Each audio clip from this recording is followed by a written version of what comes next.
ITTV. Click.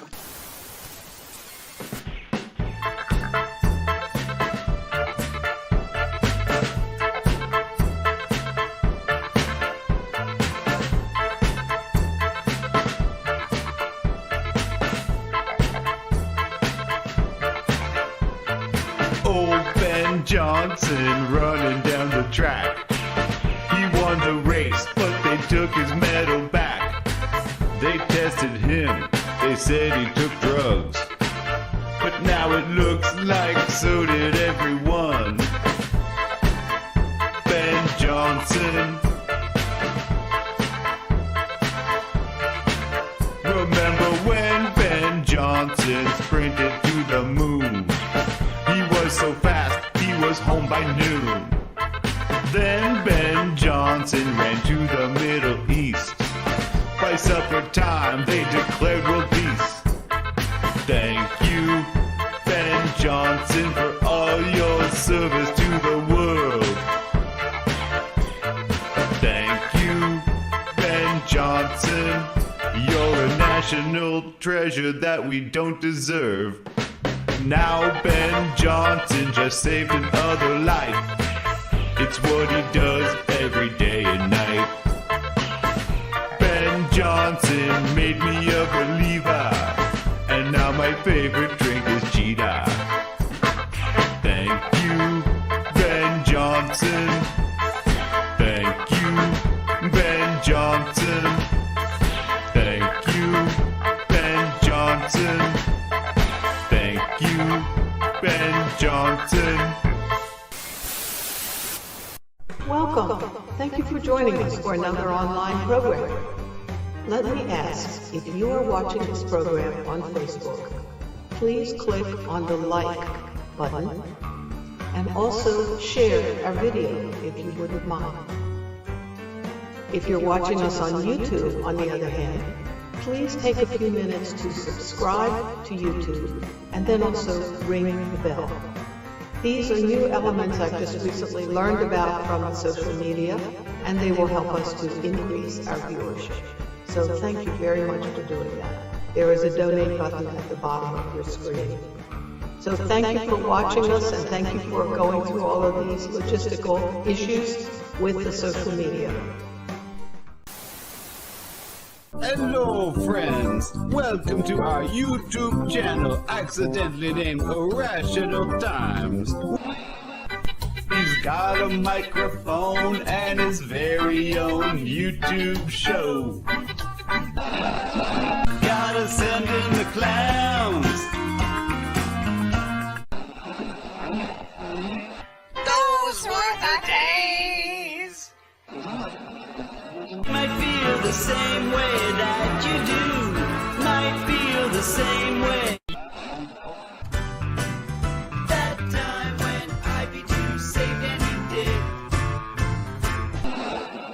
'Cause when we get together, I can hardly believe my eyes. Baby, baby.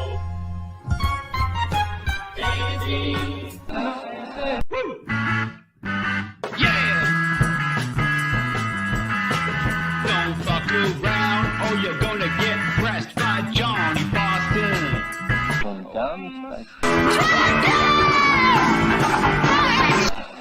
He's Greg, the real mole monkey man. He's throwing poop with his monkey hands. And that man is known as Mr. Petty Pie. Wow, it appears we really are living in irrational times. Super coupon trip.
And now, because you can't get enough of that sweet, sweet stuff, it's the Irrational Times live stream with your host, Irrational Times, and the lovely assistant. Hey, Dixie. Always a pleasure to be introduced by such a fine young bear. It is. It's so good to see him. Well, you know, he just comes back quickly Such for a the hard intro, and then he worker. goes and does his drugs in between. Anywho. I'm going to interrupt and say hi to Dewey. It took me that whole time to figure out the typing, so I'm just going to say hi. I was like, I figured it'd be quicker to say hi. You're correct. It's much quicker to I say wasn't hi. ignoring you. It's just. Listen, Oh, nobody's... see now, Carrie. Hi, Carrie. Okay, very well. I'm sorry. No, it's all, let's get all the pleasantries out of the way. Okay. Good evening. Where's I need like a... Oh, here we go. Kind of like this. It's almost Oh, like this. yeah, exactly. I see Autist and Dewey. Hi, Otis. I know he was And the Carrie. first here. Hi, Otis. And I'm one so- second here, I gotta Oh, get this my. correct here. And I see April's hot pink honey hole. Hi, April's hot pink honey hole. Wow, look at that! Someone got their money's worth for Mm-hmm. that. Nice. And Steve McIntyre's in the house. Hi, Steve. Oh, I my knew goodness. that. Steve's so close he could come down and be in the show right now if you wanted. I love it. Beautiful. Yes, romper room. Thank you, Carrie. I don't know why I couldn't think of the This- gag. Actually, I didn't even try to think of it. I just did the thing. Oh, you did the thing. Just did the thing. There's a new sound for you. Just hit the ashtray and it'll make a beautiful sound. So look, it's been a wild few days. I mean, look, there's Matthew Perry's dying. Right. There's what else is going on? There's lots of other stuff. He's but, our friend. He's there's- everybody's friend. His friend. There's Britney Spears getting pulled over, which is Brittany. yeah. That's why I named the It's episode. insanity. Oops, she did it again. Again. And Lou Ferrigno was asking, how does she keep getting away with this? Well, we'll get to Britney. Mm-hmm. We'll get to Britney. She's been a bad Britney. Mm. But, not that bad. Anyways, bad. She's been a getting away with it Britney. Big surprise. Well, anyways. But we also have Canadian news. Ooh, my. We have Canadian news. so much um, news. We're going to watch some CBC later. The Fifth Estate. Ooh. But first, as far as Canada goes, it wouldn't be, Canada, if we didn't touch on, one gentleman here. And before I say the gentleman's name, of course, you all know and love him.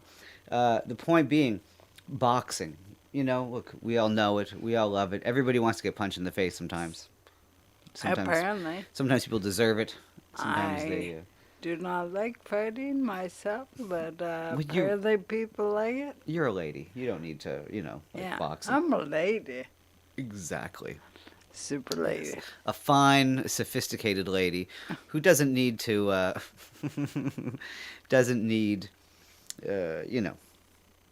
whatnot.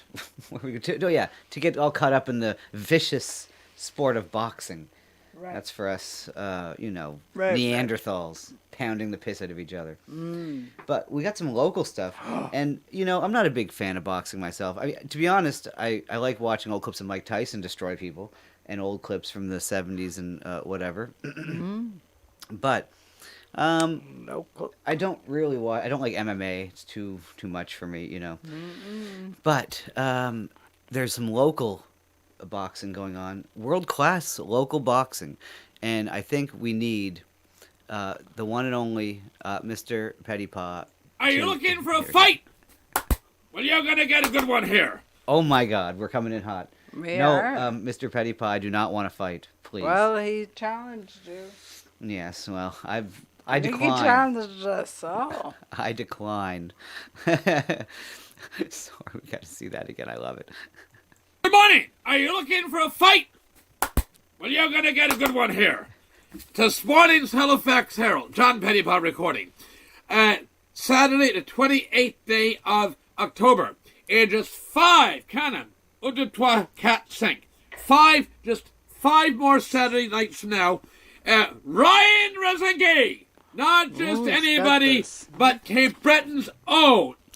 Now, why can't someone hire Mr. Pettypot to be at the match and say to when Ryan Rozicki comes in and they announce him? I think that He'd the be a great hype man. they might not even need a microphone. No. They might not even need a microphone. He doesn't even have to be in the building. It's just And Carrie's asking if can you just hug him? You can, Carrie. I'm sure you could. He ran a shop for years. You could have went to Pettypaw's Market at any point and given Mr. John Pettypaw a hug. I don't think he would have minded. And you can find him. Carrie, you come visit us. We'll bring you to Mr. Pettypaw and you can hug. Anyways, but can you imagine him announcing in the beautiful, I believe it's Center 200 where he'll be fighting. If he'll correct me if I'm wrong, I'm sure. right. Oh yeah, he's pumped. Yes, but imagine if he comes out and the announcer does all the announcing, and then hands over the microphone for one short minute, one long minute, where Mr. Pettypaw, Ryan Rozicki, like says his name just like this. Rosinski. Not just anybody, but Cape Breton's own Ryan Rosinski. Are you ready? Cape Breton's own Ryan Rosinski. You can't be... No, sorry, you're not allowed to hug him. No. Of course you can hug him. Everyone gets a hug at Mr. Pettypaw. I'm just renting him out for hugs. $5 a hug. Cape Breton Rooster. Yeah! Top-notch, folks. So, Ryan Rosinski is going to be at the Mira Centre, the North Sydney Mira Centre, on Saturday night. Okay, well, not the Center 200. Nonetheless, so it looks like we have a winner. Actually, forget about boxing. We have a winner in the chat. The Jewess correctly has pointed out that the lovely assistant has a new hairstyle. Oh my goodness. Can you imagine? Yes, look at that lovely hairstyle the lovely assistant is donning. Gone. Brand It's all new, yes. gone. The hair was in her face. She was a sheepdog. She was not happy with being a sheepdog. No. Or, I was calling her Cousin Id, but whatever. That wasn't funny. So, yes. So she had an in-house haircut today. Yes. We I had, did. not a barber. You wouldn't call him a barber. He was what would you call Hairstylist. a hairstylist. I'm so bad. don't know what That's exactly what you call it. I just can't. I'm embarrassed. I didn't know the name. A hairstylist came in, and he took the chainsaw, and he did it. Oh, there you go. So thank you. Shout out to Kenny for coming over there. Yes, Shadwick Kenny. Shout out for Jewess for noticing. Yes, and yeah, the winner is the Jewess. There you go. There you go. Well, I mean, and Carrie digs your hats. Indeed, the hats will be back, but today we had to. I had to show up. But Indeed. But now we've all gotten it out of our. December the 2nd, Ryan Rosinski. Not just anybody, but Cape Breton's own Ryan Rosinski fighting a dude from Nigeria. That dude from Nigeria saying... Dewey wants to win a night with a good, gorgeous black man. Well, there you go. You can go on a date with it. You just won a date with the guy that Ryan Rozicki is going to fight. If you the Nigerian? the Nigerian, yeah. Oh, just go on any site. Just go on any of those fake profiles. You just go chat with any good-looking dude on Facebook or Instagram, and you'll find yourself most likely Nigerian who claims to be a doctor stuck in Scotland because the government won't pay him until he pays them for some reason. Right. But yet he's very wealthy. Anyways. Okie dokes. So looky here. We got coming up. So we're learning all kinds of details with this fight here. Let's finish up. It's only a short video, but yet we're stretching it out. Sure. Yeah, it's all good. Yeah, let's see. Any more details about Ryan Rozicki? That dude from Nigeria. That dude from Nigeria say a prayer for me. He doesn't know what he's in for. This is Cape my Breton. goodness. Not just anybody. Cape Breton. So, Oh. again, I repeat. Cape Breton's own, beloved, He's in for blessed. a world of trouble. I think this is the one thing. That's the one thing that's going to get Mr. Pettypaw stricken down for hate speech. On there, this some white guy. Oh, he's going to beat up the black. Oh. Look out, Stricken down for hate speech Nigeria. inadvertently. Wonderful Cape Bretons, Ryan Rosinski, and he has a chance now at a world championship in his league. He's going to be fighting, and North Sydney, the north side as they call it. So that is pretty exciting, though. North Sydney, there's a chance for this guy to win a world championship in our own backyard. You know, I mean, North Sydney's closer than Vegas, unfortunately. And home. North side at the Mira Center in beautiful North Sydney, Nova Scotia. With that, over and out. It's in this morning's Halifax Herald, page C4, the sports section. Thank you. Get a good breakfast yourself so you're ready for the fight. All the best. God bless. Bye for now. There we go. Mr. Pettypaw giving us all the details of the upcoming fight. And 5 Saturdays from now, I believe he said. So it's coming I believe so, yeah. up. There you go. December 2nd. Yes, indeed. So that's some Canadian news anyway that's going on. Very exciting I've for North got Sydney. Canadian news. The last couple of days I went to the beautiful Cabot Trail. You were driving it now. Every year we get a magazine around Cape Breton, a tourism magazine that rates the Cabot Trail as one of the top 100 destinations. Always near the top 5. Sometimes the number 1 destination in the world to go look at and to see. My theory is, as beautiful as it is, It's pretty freaking beautiful. it is amazing. But I feel like every year we win this tourism thing. It's like a big racket. Like they're just trying to like make us Or feel we're good about just ourselves. that good. I don't know. It's beautiful. It's pretty beautiful. I get to ride in a gondola. It was so cool. It was kind of like a ski lift, I guess. I've never skied. I'm very happy that you got to go do that. I had to go practice. I had to go practice with old men. Stinky old men, who I love. Right. And you got to go to the beautiful Cape Breton. I saw it all. Anyway, that's it. You know, there's a lot of water around us. We're on an island. Who would have thought? Water. Yeah, that was your biggest revelation of traveling around the Maybe. island, was that there's a lot of water there. That was funny to me. Who would have thought? Who would have thought? Who would have thought? But it So, was a bit. You know, look, there's, I forget what else, there was all kinds of stuff. Oh yeah, Britney Spears getting stopped for, I don't even really want to talk about Britney as much. I don't really care. She got stopped by the cops, second time speeding, whatever. She had to go to the bathroom.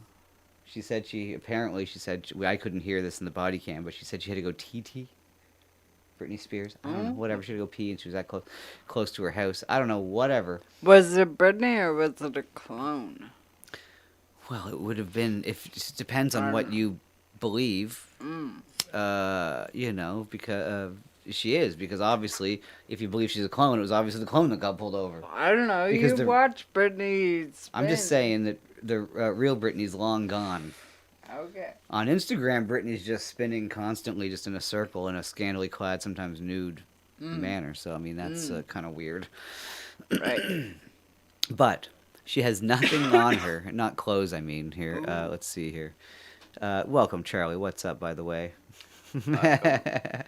And Spirit, howdy do, sir. And Lou Ferrigno. I'll pull out the little mirror again. But so this is just, Brittany getting pulled over here. Just to start off with, look at this place where she's driving. It's pretty nice in the middle of nowhere here. And kind of just driving around. Anywho, yeah. So. I'm so sorry. You're speeding. Let me get your license, registration, insurance. My license actually is with my security at home, and I don't have it with me right now at this moment. I'm so sorry, but it's like 10 minutes away. So, yeah, so she doesn't have anything on her. Right. She doesn't have a license or insurance or anything on her. Second time getting caught speeding. And, look, some people think this kind of stuff is a distraction, but look, I'm thinking to myself, the real the war in Israel and Palestine is the real distraction, trying to keep us from Matthew Perry beating up the prime minister. Right. This kind of stuff, Britney Spears. Wait, what we have coming up, we have a very special story, the Fifth Estate investigation into a very Canadian story. Canadian. You don't want to miss. Right. You miss this. Scandal. If you miss this, you miss it all. So, anyways, so I say we have to cover this, because this is the kind of stuff they're trying to cover up and hide. The Britney Spears second speeding ticket. You were going 60. She No, no, no, got no, a no, no, warning. no. This is the Second problem. warning. She's yeah, she got a warning the first time, and then he's pulled her over again. Would like you a give 45. Brittany a ticket? No, of course I wouldn't give Britney Spears. She's a national treasure. You Exactly. don't give national treasure speeding tickets. You say, "On your way, ma'am. Continue on." They can speed. They can do whatever they want. They're celebrities, for God's sakes. They're celebrities. An American celebrity. Canadian celebrities can't do shit. I'm so sorry. Please forgive me. Can I get your Can I get your registration, insurance? Excuse me. Registration, insurance? I don't know. All my information is at my house. Okay. Do you have a valid license? Yes, sir. It's I just flew in from overseas, so they have my security at my house. Have my. I've stopped you before out here for speeding. I stopped you before out here for speeding. I gave you a break last time. Oh, since I want to get to the Fifth Estate so quickly, newsflash: he gives her a break again. What? Yeah, she ends up driving away, no ticket, no nothing. So She didn't even know what registration meant. Well, that's fine. But look, there she goes. Look, on her way. Oh, see ya, Brittany. Brittany's back, bitch. Anyways, what's up, Fat Fink? No.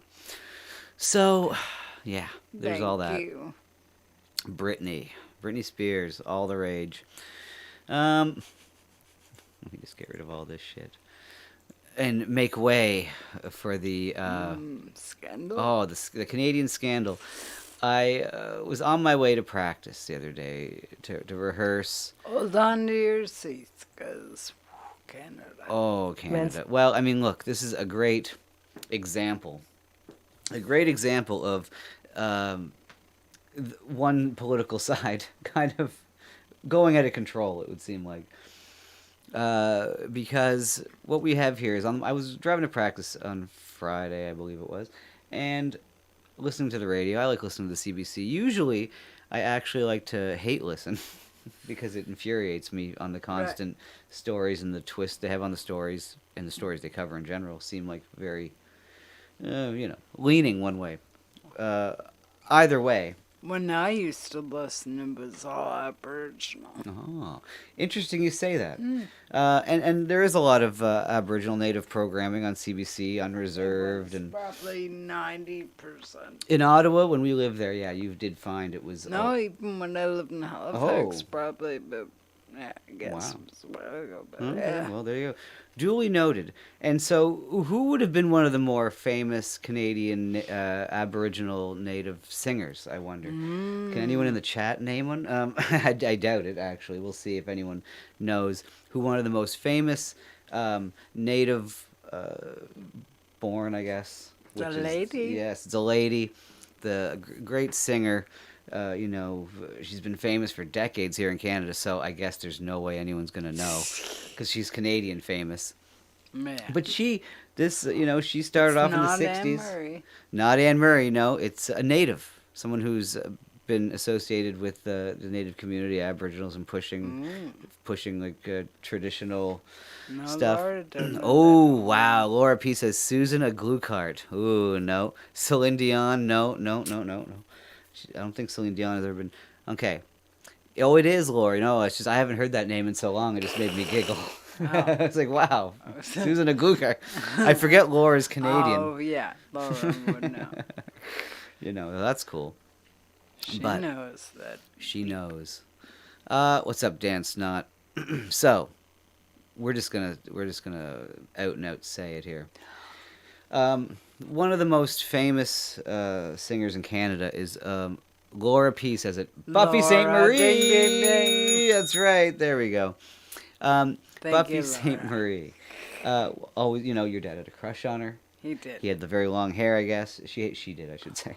He didn't, She- but she did. She Anyways. yeah, but he, Back in the '60s, she was a hot number, always wearing the short skirts, and her album covers were always and she always wore native kind of stuff and kind of talked about native issues.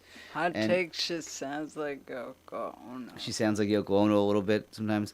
And she's been very well known just for decades in Canada. you know. And anyway, CBC played her music quite a bit, more so than because Buffy Sainte-Marie, in my lifetime growing up, I never heard her music on the radio. Right. Right? I always heard of her, saw records around, knew who she was, but the mainstream, even like when I was younger, I never heard her music on the radio. But CBC did in the last bunch of years. I remember hearing more like newer stuff that she did or whatever. Buffy Sainte-Marie, CBC would, but mainstream radios never would, but CBC would.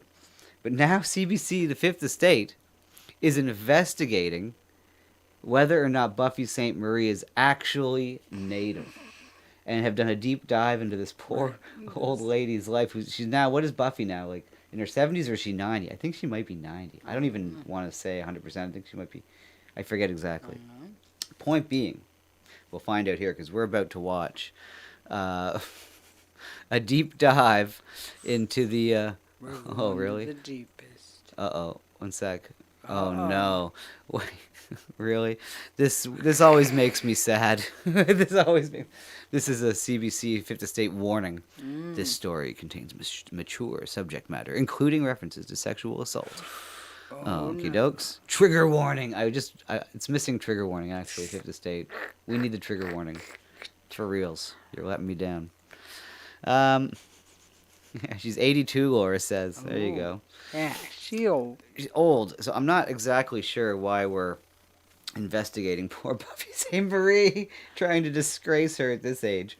Mm-hmm. But I didn't watch this on purpose because I wanted to watch some of it, and we'll, go in a little overtime here with this. But so enjoy as we pick apart Buffy Sainte-Marie, and let's find out if she actually is Indigenous or not, and why should we care?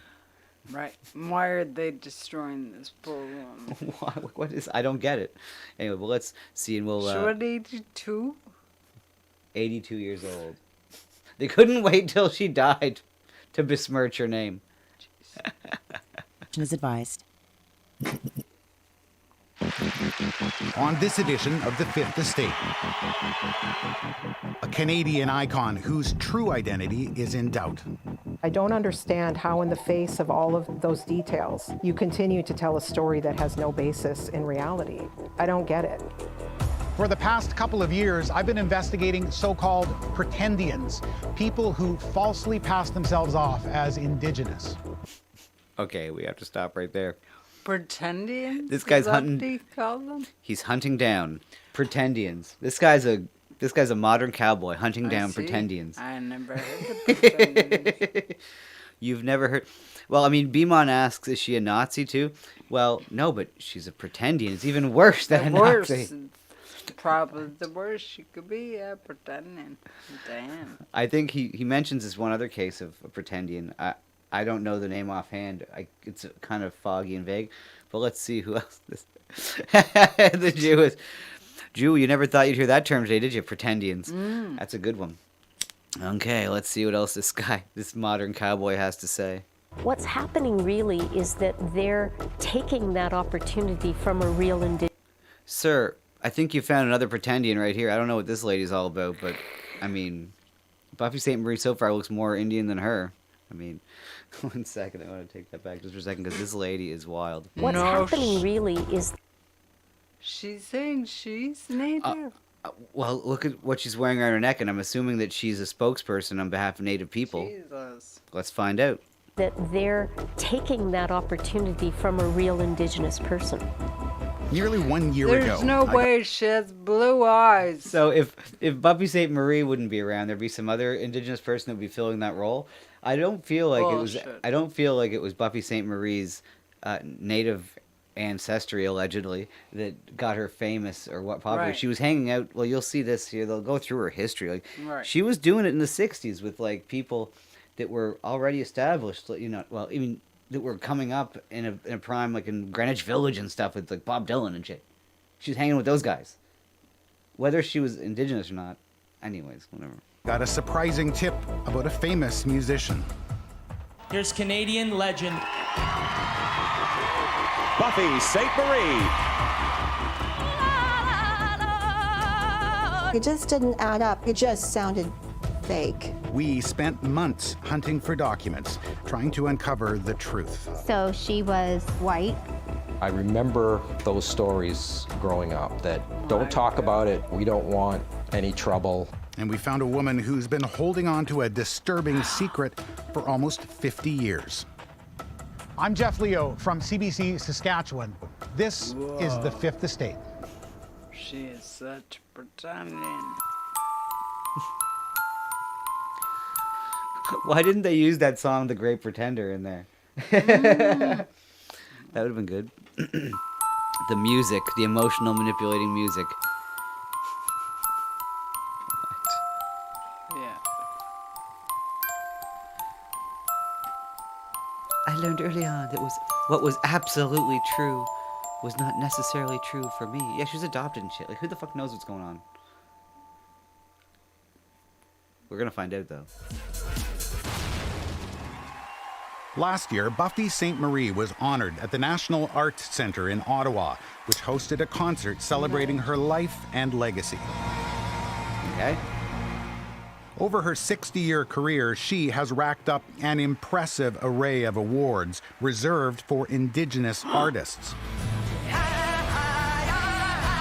To this day, she continues to be celebrated as a voice for Indigenous people while claiming to be one of them.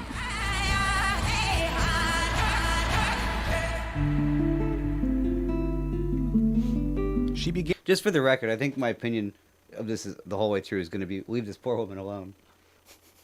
You know, in general. I'm just watching this. I'm fascinated that CBC is turning on poor Buffy Sainte-Marie. You know, I mean, I don't get it. It's just very bizarre. B. What'd Smiley she do? says the amount of Canadian is too much for me. Oh, you wait, buddy. We're getting all Canadian on this. Jameson Campos, howdy dude, says it sounds like Sinead O'Connor having a seizure. Now, the lovely assistant claims it's like the incarnation of modern Yoko Ono. I don't know if it's our incarnation, they're both alive. Seizure, nonetheless, somebody. Began her career in the coffee houses of New York's Greenwich Village in the 1960s. She mingled with the likes of Pete Seeger and Johnny Cash, and she says she was friends with Leonard Cohen. Cool. And the voice is that of America's newest and most provocative folk singer, Buffy Sainte-Marie. Buffy had a distinctive look and style. I got a gal at the head of the creek and I'm going up to see her about 2 times a week.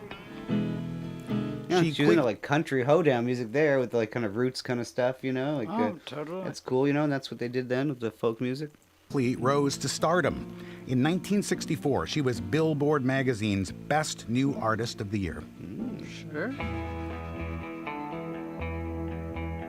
Her career was taking off at a pivotal time, a time that saw the emergence of the hippie scene and the American Indian movement. Buffy was right there in the midst of both. This is a moment when Native issues are beginning to come more into the public consciousness as you see these red power and black power social movements, and people that have been silenced for so long are suddenly in the news. Ugh, it's the same old story, you know, in that way, like, you know, that's what was going on. The 60s have been told so much over and over again. It's just so cool. You roll your eyes when you hear it's like, you know, the hippies and the Black Panthers and now the, you know, the Indian movement or whatever. Well, yeah, I mean, we're always there. I remember Marlon Brando sent up a girl to accept his award, and you know it was always kind of like the hippies, Black Panthers, and then the hierarchy of things. It's true. Kim Tallbear is a Native Studies professor and Canada Research Chair at the University of Alberta. She is a member of the Sisseton Wahpeton Oyate. She is very much kind of this representative image of a Native American singer and folk singer. I am sure that representation of her greatly elevated her career and her visibility at a time when Native people were coming into national consciousness. Buffy's success eclipsed many of her contemporaries. I'm sorry, it's so hard to hear that. Just when they became part of national consciousness. It's like, when were they not? Like, I'm so confused. Like, it's just so weird to talk about something like that. It's like, they're right there, aren't they? Like, you're talking about them like they're not there. It's so weird. I don't know. 1966 Chicago Tribune article noted that folk singers cost around $50 for 3 hours, but Buffy St. Marie, a Cree Indian folk singer, gets $2,000 per performance. There you go. And the winner is Buffy St. Marie. In 1983, she was hailed as the first Indigenous person to win an Oscar for her role in writing the song Up Where We Belong from the movie An Officer and a Gentleman. There you go. Whoop, whoop, whoop, copyright. It's a pretty great song. She's been the focus of numerous CBC specials, even hosting some of them.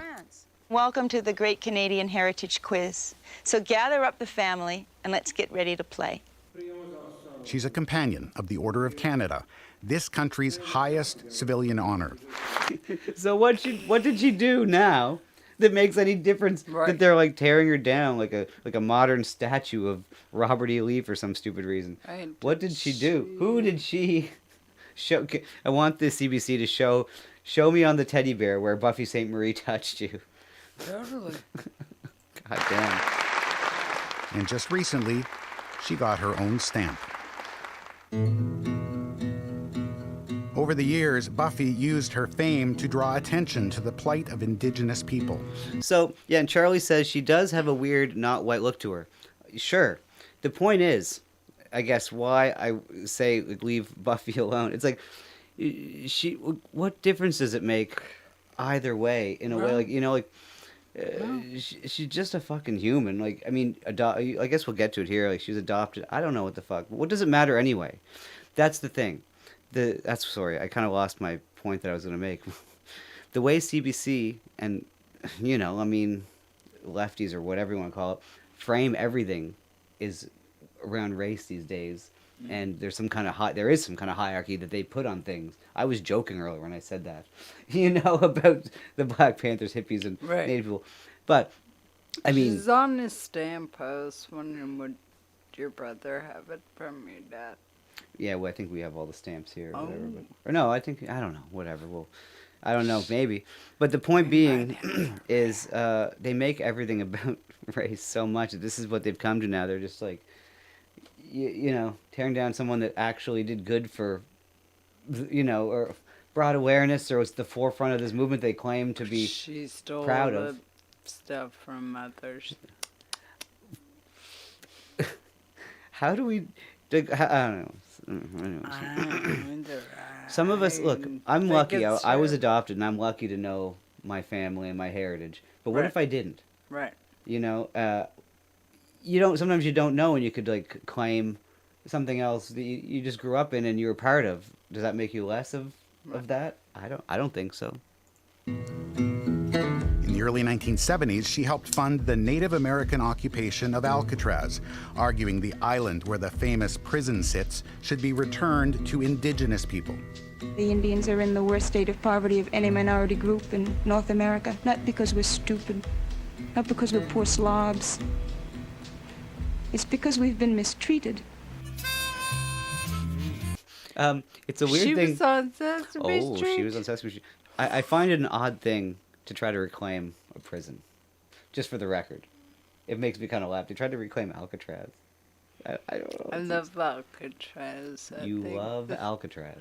I do. I think there should be more Alcatrazes. What, islands? Where Yes. they put... Yeah, well, I mean, we all know how islands turn out with criminals. Well, apparently we live in an island. Yeah, we live in an island. It's not full of criminals, hopefully. But I mean, we all want to dump all the molesters on an island and just burn it to the ground. They can go on Alcatraz too. Yeah, I mean that's what we want, but that's never gonna happen. That'd be too fun. But one of her best-known roles is here on Sesame Street, where she launched the program's first presentation of Indigenous culture to the millions of children watching. This is Cree Indian. So fuck her. Yeah. What? Cree Indians are my tribe. And we live in Canada. In 1971, Well, she I published think- the Buffy St. Do you Marie wanna pause Songbook, for a which she second? wrote and I illustrated. think the government is trying to make a further mistake for clapping for the Nazis. So this poor woman is getting. You think it's blowback for the The Nazi brunch. invitation? Yes. How does that connect to anything? I don't know. I don't see how that could be Okay. connected. I like it. It makes me laugh. Well, it makes much sense as going after poor Buffy. Oh yeah, like vilifying this guy that Right, 90 that's something, so- 96-year-old man that fought in Ukraine back in World War II. Yeah, basically, I guess. I mean, it's the same thing. I don't We think that are a joke. Canada is such a joke. I don't think that old man should be chastised for whatever he did. Buffy shouldn't be chastised for whatever she did. Exactly. Because- We're a joke. But we're gonna find out more. We got a lot of this left, and we're not Shit. going anywhere.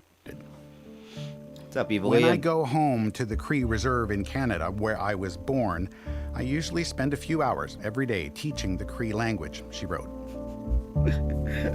Sorry. For years. Just when I laugh, I'm just laughing because they keep just talking about all these great things she did, and then they're just gonna like wipe it all out because of what?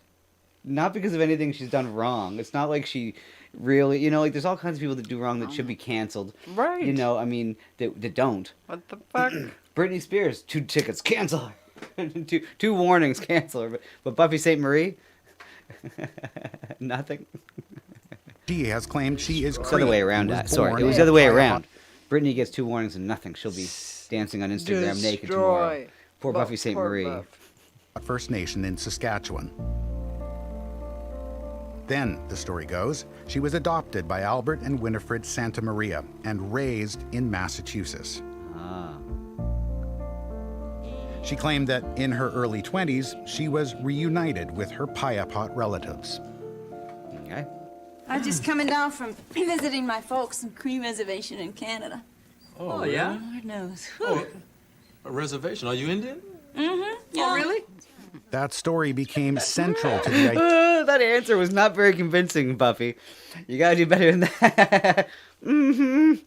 And she's kind of looking up, kind of like, mm-hmm. So the real crime is she's not Canadian, is she? Exactly. She grew up in Massachusetts. Who cares if she's native or not? She's pretending to be. She's not Canadian. She's pretending to be Canadian. She's like actually American. I'm not. That's yeah. more of the scandal, but I don't know. No, Oh, they're I gonna know. make it about race, not nation. Sorry. Whatever. It's all ridiculous. Who cares? It's just this is what the CBC is putting money and time into. This is what this journalist was hunting down for months. These pretendians. Okay, dude. Interesting choice.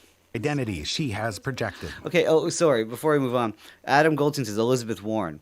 Sure, Elizabeth Warren. Fair enough, yeah, did actually like kind of take money and stuff, get into school, Right. and scholarships and stuff based on that merit. I don't know. And again, but they didn't destroy like poor they Buffy. didn't. Do you know that's actually the difference right there? Trump Elizabeth made Warren. fun of her a little. No. Trump can make fun of her all he wants. The news had her back. Yeah. They mock the way like when Compared to this lady who did nothing. yeah they make fun of Trump making fun of her or whatever. But Buffy St. Marie's getting raked through the mud in our official government organizations. My sister read me a story about Indians. Was it a real story about Indians or was it a fairy tale? It was a real one. It was a real one. Because some of them are fairy tales and some of them are real. Some are just pretend and some are real. Yeah. I'm real. They got you.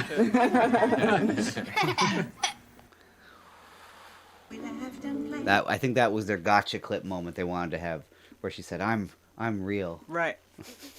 So, was she wearing like blackface to make herself look dark? Like, No, I mean, the amount of work that would take. was she in the Tenement gun? Like, I understand she may not be ninjas, but holy shit, she's a dick. That's a lot of work. Last year, PBS broadcast a documentary telling the story of her life.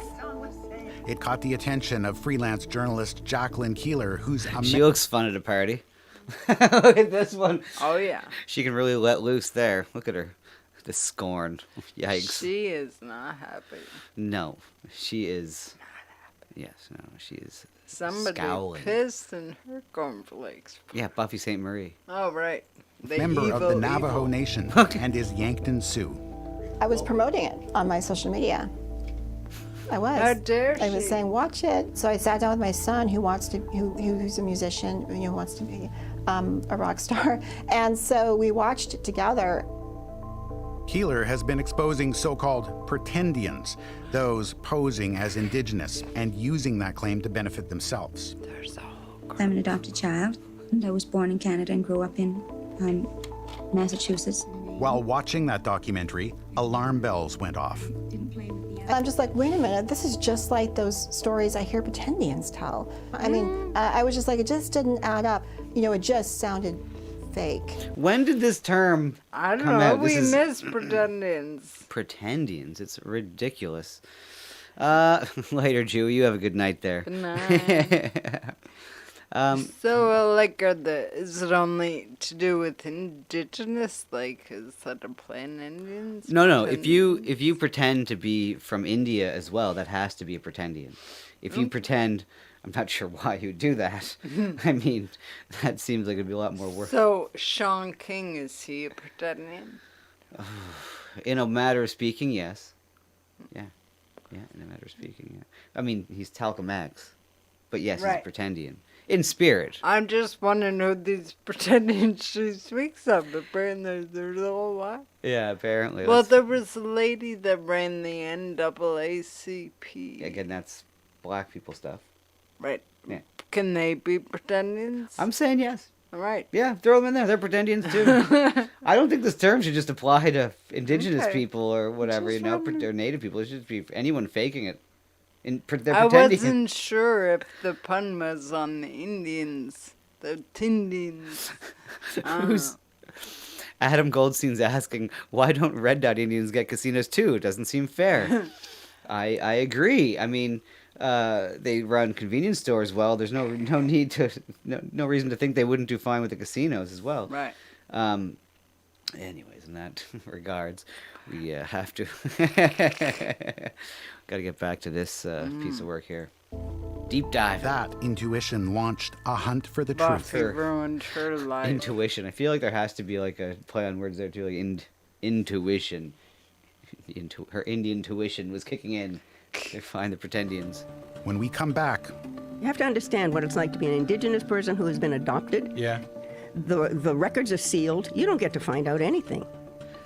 Now, as someone who's adopted, I'll tell you that's 100% true.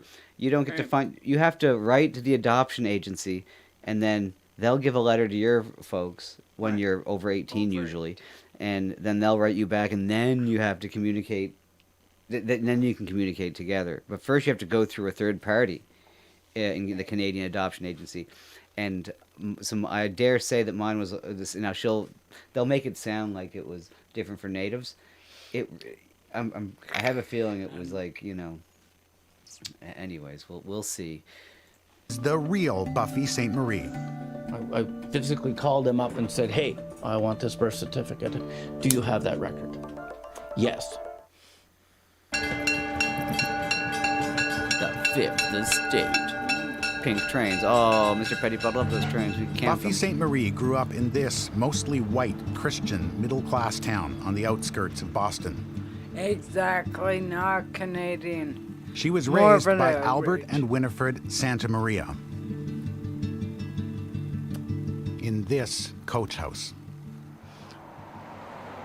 In America. That's Buffy, right there. Heidi Sainte-Marie is Buffy's niece. She provided us with never-before-released home movies. Heidi says this is Buffy, blowing bubbles with her baby sister, Elaine, and her older brother, Alan. Alan is Damning Heidi's evidence. dad.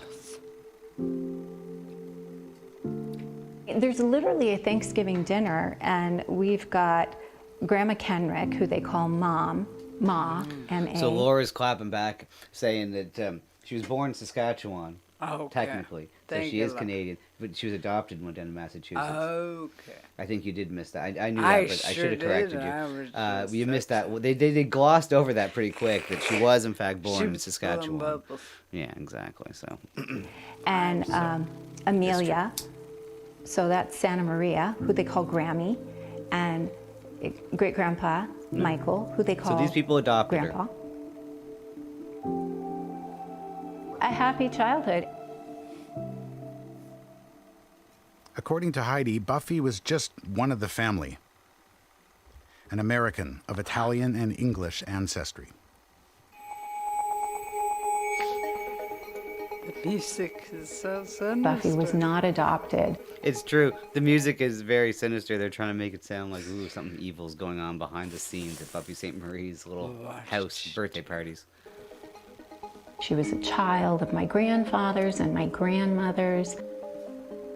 You know, I don't know how or when she started to create her story, but at this point, she's just raised in a Caucasian family. The memories come back. I can kind of picture me and my brother playing out there, and my parents, my aunts and uncles all sort of congregated around the back stairs there, but it was all so different. Bruce Santamaria is about 20 years younger than his cousin Buffy. He says he only met her once, here at their grandparents' house in Wakefield, Massachusetts, in the 1970s. We used to go there every Sunday, and she showed up one day, and I met her. I shared pictures with you, which I have here. Pictures my dad took or someone took, they're old Polaroids, of Buffy with me and my brother. He was just a kid, and she was already a well-established star. It was probably our first brush with anyone that was maybe a little bit famous, so yeah, it was kind of cool. From the beginning of Buffy's career, Bruce says her family was thrilled with her success. They would cut out all the newspaper clippings and save them, and, you know, they were proud of her, and, you know, and you know, who wouldn't be? They just loved her and wanted to be part of her life. However, Heidi and Bruce say many in the family were baffled by Buffy's public claim. Not the what? The drummer from the Red Hot Chili Peppers. No, that's not Chad Smith or Will Ferrell. Right. I thought it was Chad Smith. I wasn't listening. No. He was explaining how he was, you know, his 20 years younger Under the than him. bridge. I think they just met. That was kind of actually a non-story. Right. He was just claiming that, oh, just to make sure that, oh, she came and visited, so this is definitely her family. Anyways. However, Heidi and Bruce say many in the family were baffled by Buffy's public claims to Indigenous ancestry. Buffy was born in Saskatchewan of Cree parents, but she went to Massachusetts as a young child. In 1964, her uncle Arthur went down to the local newspaper to set the record straight. He told the Wakefield Daily Item she has no Indian blood in her, and as for her claimed Cree Indian heritage, not a bit. We were told flat out that, you know, she was my Uncle Albert's child, and she was pretending that she was not, that she was an adopted as an Indian. Recently, many other cases of false Indigenous ancestry claims have come to light on both sides of the border. High-profile people whose stories have collapsed under scrutiny. That one? In the arts, there... Wait, this one was supposed to be an Indian native person? That's amazing. What the... I love it. Whatever. Whose stories have collapsed under scrutiny. In the arts, there was the case of celebrated author Joseph Boyden. And in the world of academia, I broke the stories of two high-profile professors who claimed to be Indigenous without evidence. Former judge Mary-Ellen Trepel-Lafond and Saskatchewan scholar Carrie Barassa. I would not be surprised if 20 to 25% of people checking the Native American box are not. This is the tip of the iceberg.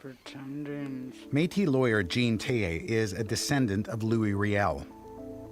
She wrote a report for the University of Saskatchewan outlining the harms of Indigenous identity fraud.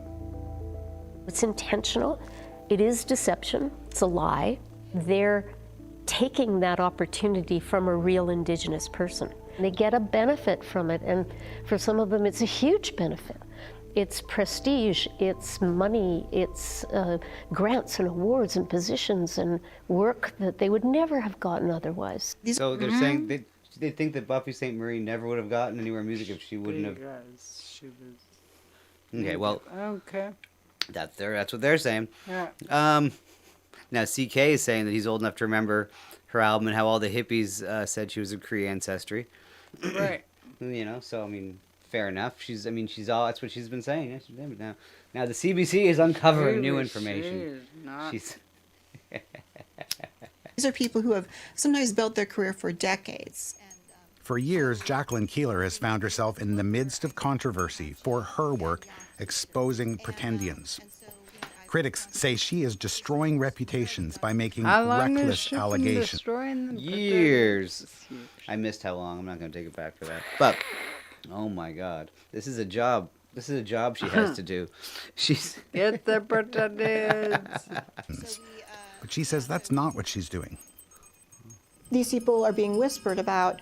It's a chance for them to confront their accusers, and we would verify that they're telling the truth. Last year, while watching that documentary that aired on PBS, she became suspicious about Buffy's origin story. I was waiting for that moment where she's done the research, she's found the records, but there was never any mention of her actually finding her family. There is a reason why the story lacked specific detail. According to the two authorized biographies about her life, she had no birth certificate, says one. There's no official record of Buffy St. Marie's birth, says the other. She was born in a teepee, and they didn't have any papaya. That's the answer. Both books suggest record keeping at the time was poor, and documents could have been destroyed. But in a statement to the Fifth Estate, the Saskatchewan government said that it was unaware. They're going to lock her up. By the end of this Fifth Estate thing, they're going to lock her the fuck up. Buffy St. Marie in Aware handcuffs. of any records destroyed by fire or flood or missing for any other reason. Tallbear says this is a common narrative pretendians lean on. You see, They keep saying that word like it's just common speak. Well, it will be. It will be by the end of today. Pretendians. And I like it. It applies to everyone that's faking something. It has nothing to do with There's native people so anymore. many pretendians. God. same patterns in these stories. Documents were Sorry, from now on, all cover bands will be called pretendians. Big time. lost. In fact, Native people are extremely well documented. We have to be well documented so the settler state can manage, the Bureau of Indian Affairs, so it can manage land allotments, so it could manage residential schools. And remember, it was trying to control us, corral us, put us into institutions, and assimilate But us. I thought it was supposed to be, the argument is these days that it's supposed to be hard to get ID for people of minorities. I don't know, it's kind of a weird backwards kind of thing there. Yes. After watching that documentary on Buffy St. Marie's life, Keeler says she started to dig. And the first thing I found was her on the Massachusetts birth index. Imagine. That was shocking because that meant that she was born in Massachusetts. She wasn't born in Saskatchewan.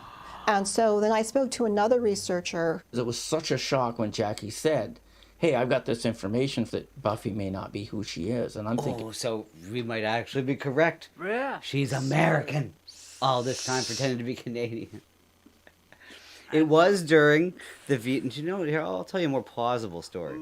It was, during the war times. Right. And she wanted to pretend, because everyone was going up draft dodging. They were dodging up to Canada. They were leaving America to come up here. I know some people, dads that did that, and they're still here. Right. So Buffy St. Marie was like, oh, Canada's so cool. Everyone's draft dodging up there and just not going to war. I'm going to pretend to be a Canadian. I'm going to be a pretendian. Pretend Canadian. A Precandian. A Precadian. Good Lord, that's not good enough. my God, I've got 3 CDs in the living room, then I'm listening to her music. I love her music. What have I done?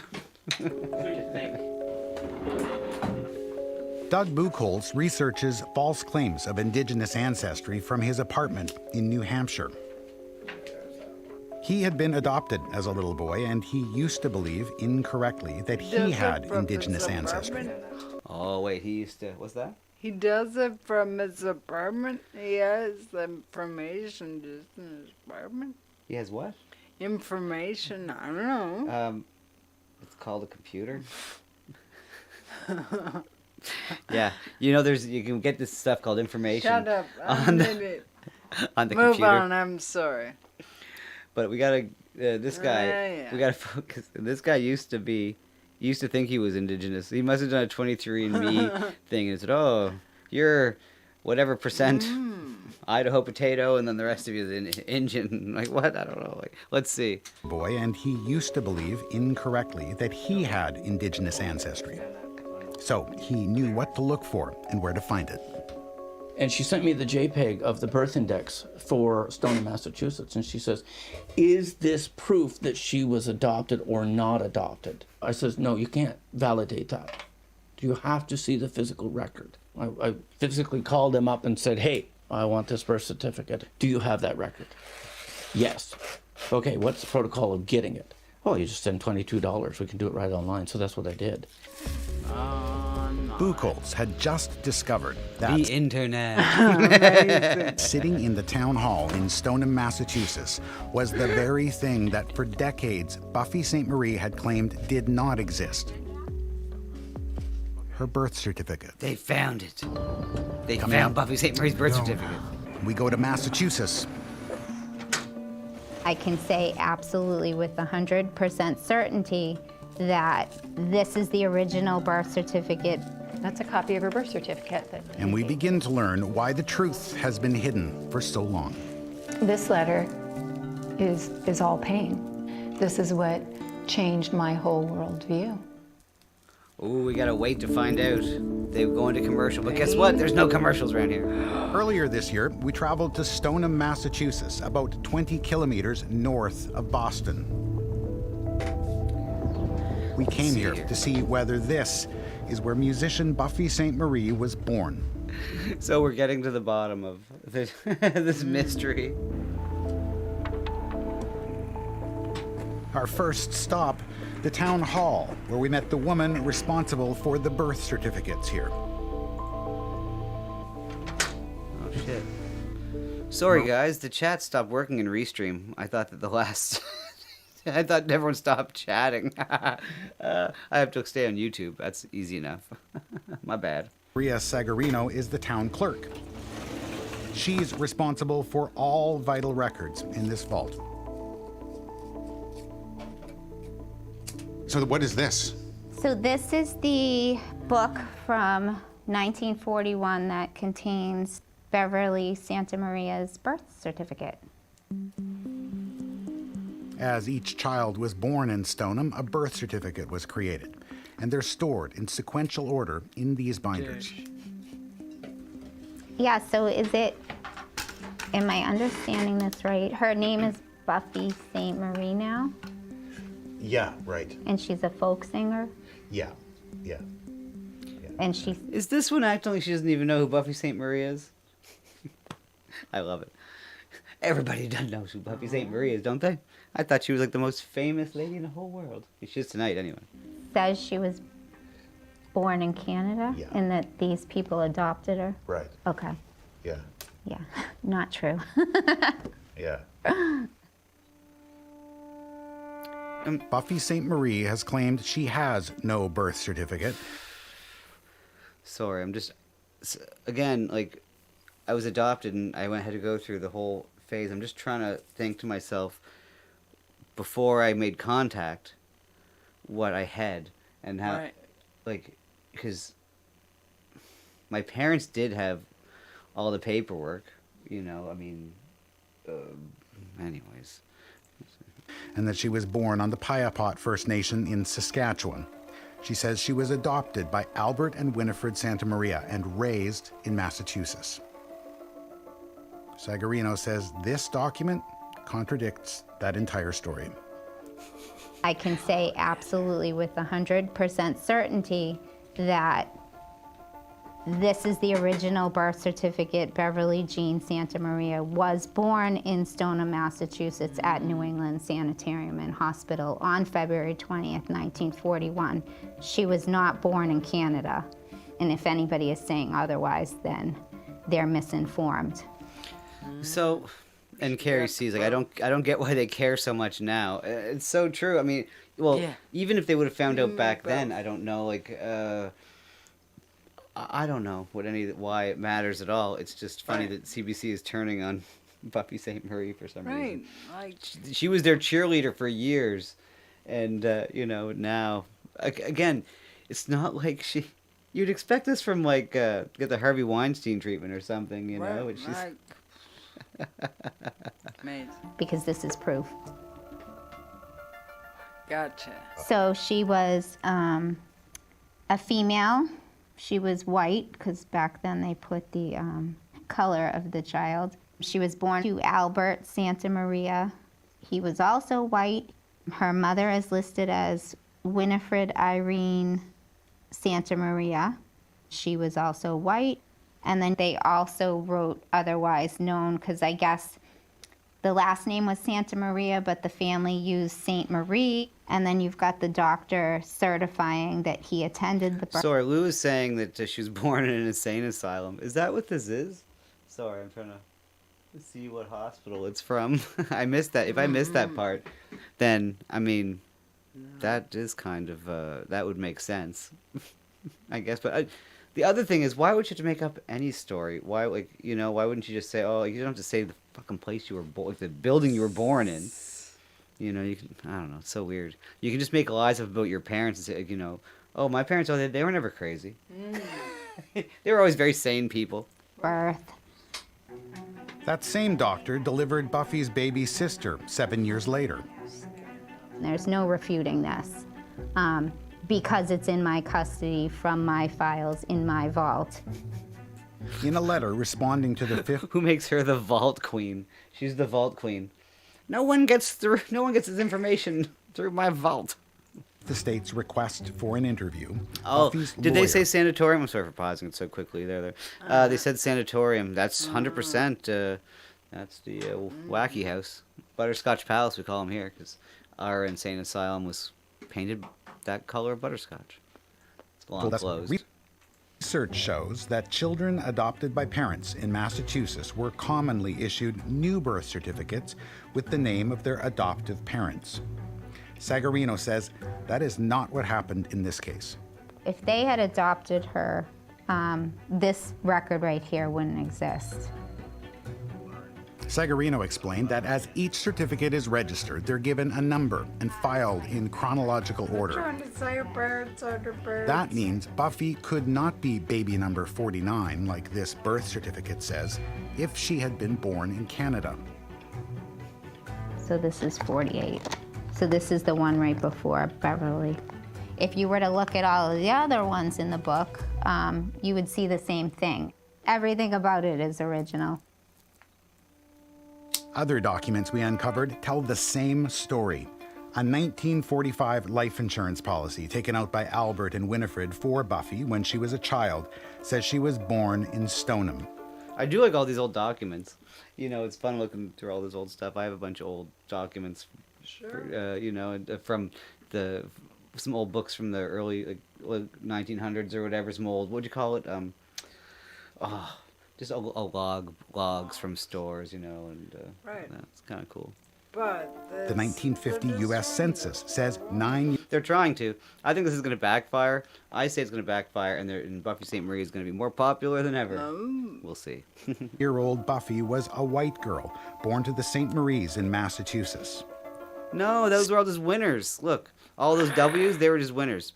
Look, Buffy got a W. Buffy for the W. 6 years later, in his statement of personal history for the U.S. military, Buffy's older brother, Alan, certified that his sister was born in Stoneham, Massachusetts in 1941. Finally, Buffy's 1982 marriage certificate, which she signed, says the following. She was born on February 20th, 1941 to Albert and Winifred Santa Maria in Massachusetts. Boom, boom, boom. And yet, in a 2018 interview with US-based National Public Radio, Buffy claimed she didn't know when she was born. Do you know your birthday? No, I don't. I don't understand how in the face of all of those details, you continue to tell a story that has no basis in reality. She's so mad. I don't get this it. one. This one is big. Look at that. Oh, she's so big mad. Big mad, this one. I don't know how Buffy could have got away with this. I should have been the star. I should have been the singing sensation. Is she jealous? You jealous much there, lady? I don't know where the line is between just being deceitful, willfully deceitful, and knowingly deceitful and delusional. In the course of our investigation, we also examined hundreds of newspaper and magazine articles, and we reviewed hours of interviews and film clips. What emerged was a shifting narrative, full of inconsistencies. One of the first things that grabbed me or drew my attention was the patterns of behavior. This is another disparity waiting to erupt. At no point, I know she's older now, but at no point in this lady's life has she ever been any fun whatsoever. She's always been a fucking boner killer. Holy shit. A report on Indigenous identity fraud, Jean Thayer says when you see shifting stories over time, that is a red flag. Flags that mean, to my mind, flags that are red. Not that in a definitive this person's a fake, but ask some more questions. Oh, I can't wait till they start investigating that lady. There's a strong case for pretendian right there, and whoever this guy is.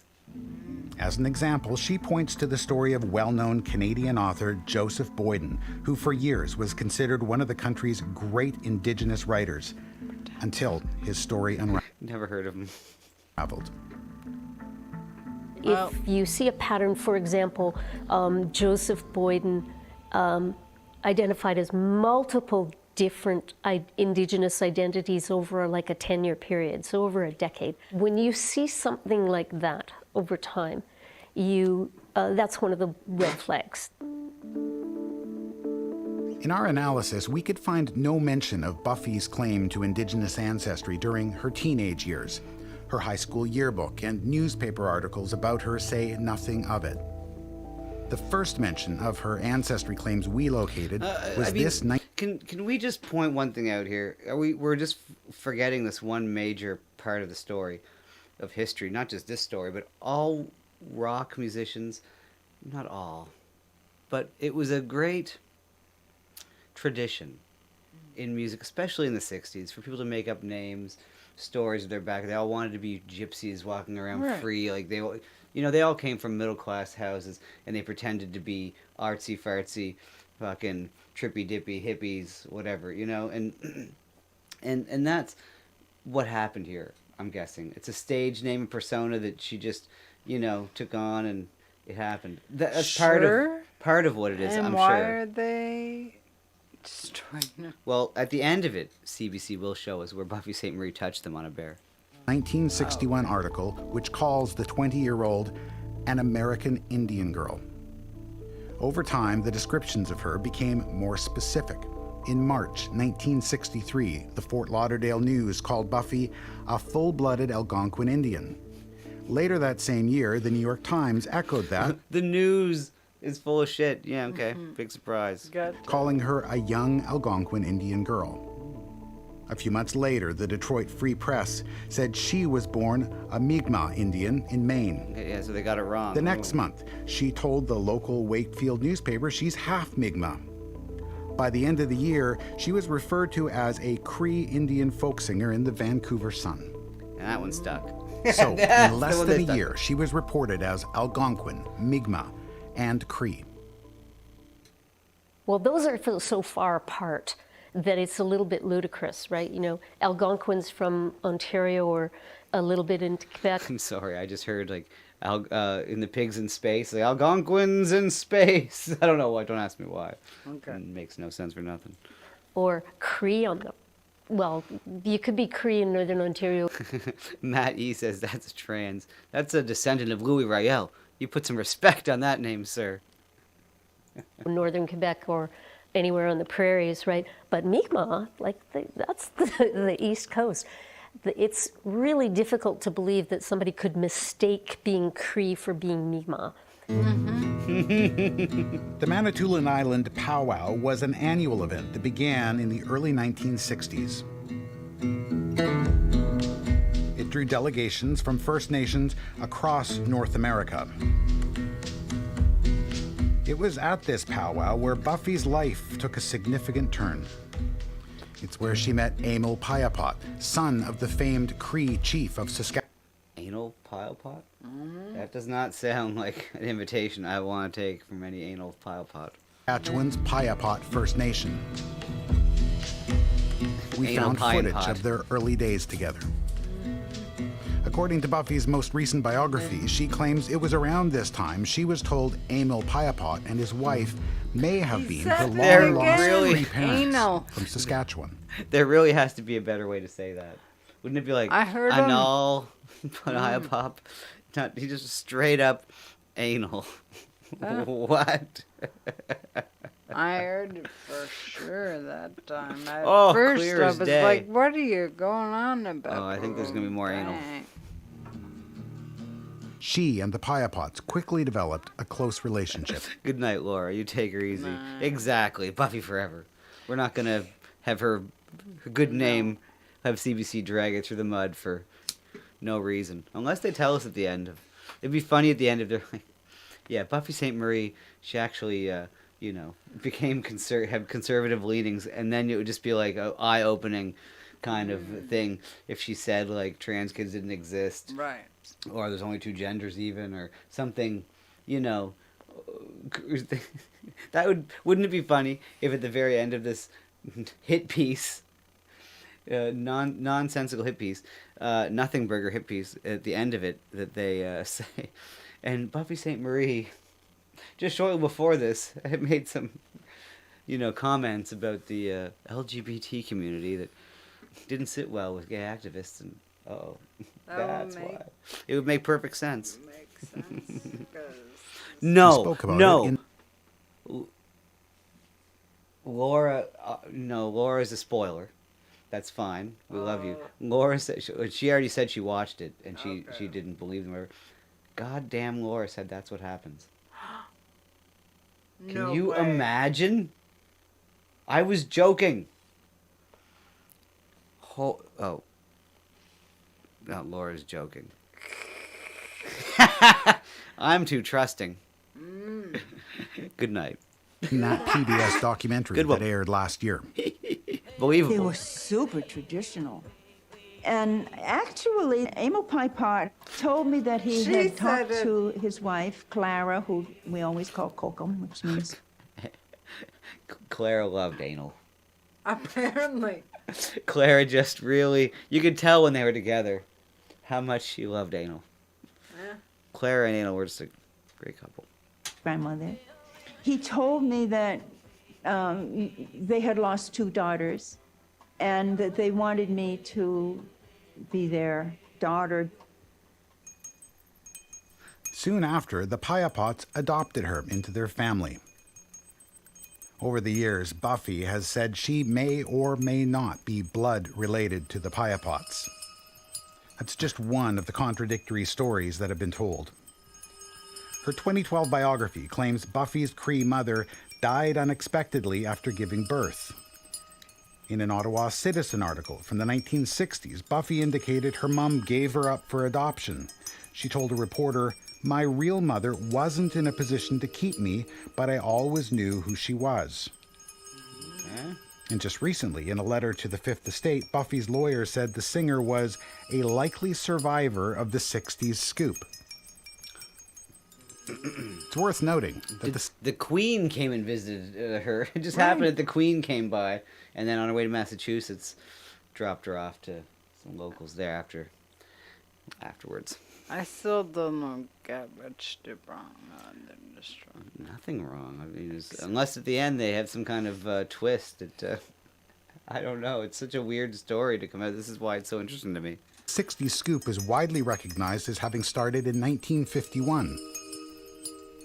Buffy was born in 1941.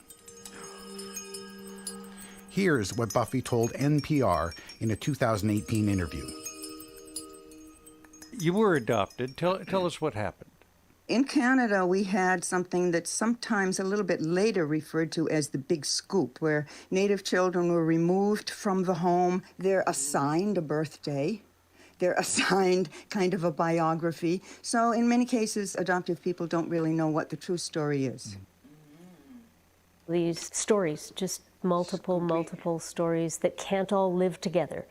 You know, they can't coexist. Like, I knew my parents, I never knew my parents, right? That's two things you can't live together. See, the problem is, in the big picture of things, what's going on now is with all of the stuff with the schools and the residential schools and the, I think we're laid up in the show. I can just talk freely at this point. I think we're an hour and 20 minutes in. Oh, 1 second here. We'll, I gotta find the thing. That's my problem. Anyways, we'll talk while this is on the screen here. 1 second here. Get out of the way. You know, it seems to me that a lot of the stuff that there's statistics coming out now that are kind of disputing a lot of the missing women's indigenous thing, you know, unfortunately. And it seems like it's a lot of infighting or, you know, violence against Indian women by Indian men. This is what's coming out. And so when you find this information out, you kind of question, you know, exactly why it is that the news is pushing this kind of stuff so much. And it seems a little weird. So let's check in some more. Later in her career, another shift. Buffy now says that when it comes to her birth story, she doesn't know anything for sure. What was that like to go back to that place that you hadn't been there since you were born? Well, I didn't even know if I came from there. That's the point. I mean, we don't know if we're blood relatives or not. Yeah. Yeah, so I don't know. I just don't know. But they became my new family. Whether they were my first family, I just don't know. But it's never mattered to any of us. I think that might have been, I forget if that was Jian Ghomeshi. I should have taken it back and looked close. I was doing something. Jian Ghomeshi is another very interesting Canadian character. In a letter, members of the Payapot family told the Fifth Estate Buffy's adoption into the family and community makes her Indigenous. Every understanding of our spiritual practices, the history our grandparents shared with us, and the traditions of the Cree refute your suggestion that our Auntie Buffy is not Indigenous. But Teye disagrees.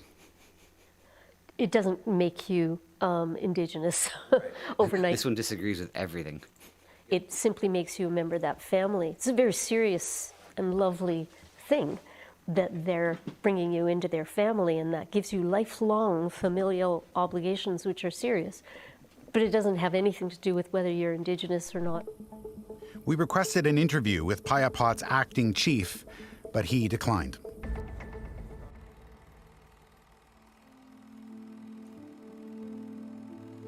To say to your parents, well, I'm not yours, after they raised you, and you're making up this fantasy story, is a way of saying to your own family that they are a fantasy.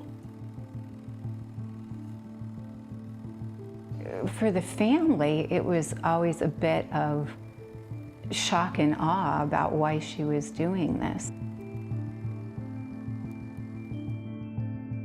We didn't find any indication that Albert and Winifred Santa Maria spoke publicly about this before they died. Buffy's younger sister, Lainey, is the only other sibling still alive. In a phone conversation, she told us her parents never once suggested that her sister was adopted. She said the first time she heard that claim was when Buffy was in her early 20s. Bruce Santa Maria says that early in Buffy's career, whispers and warnings swirled in the family, that questioning her ancestry claims could be risky. I remember those stories growing up, that don't talk about it, you know, we don't want any trouble, you know, let her be, let her do what she wants to do, because we don't want to lose our house, you know, we don't want lawyers coming and suing us for defamation. She instilled that fear in our relatives. Bruce says that fear persists to this day. His mum, who's one of just a few people still alive from that generation, warned him not to come to this interview. But he came anyway, because he says the truth needs to come out. Heidi feels the same way.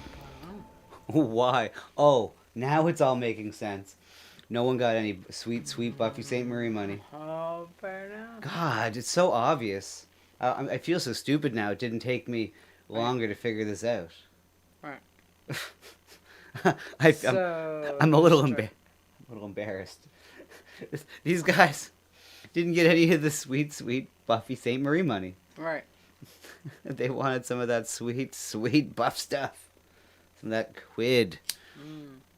So they don't want the truth. They're just mad that there's no will.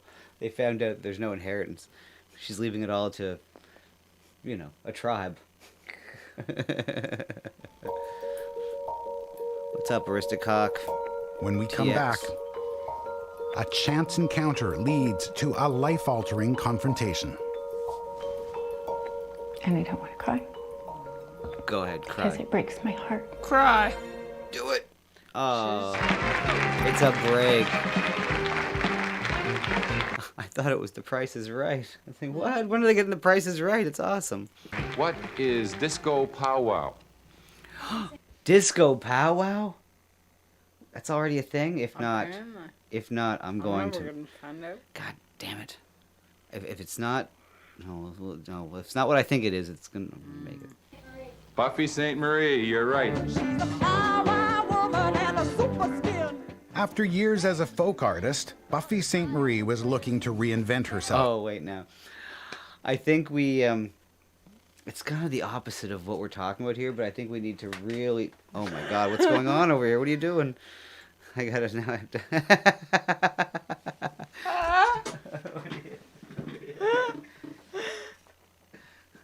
I gotta find her again. What's going on here? There we go. The computer, I was trying to get in the... Is that good? No. What? Is it not working? Okay, One 1 second here. There. Now we'll. There we go. What? The computer, you can see it now? Good now. Okay, well now. Puts it back up there. There you go. Okay, much better. Sorry, guys. I think this is the perfect time to. I've been always wanting to do this song called Uncle Tomahawk. Come on now, tell me that's not going to be a great song. That might be this might be just the time.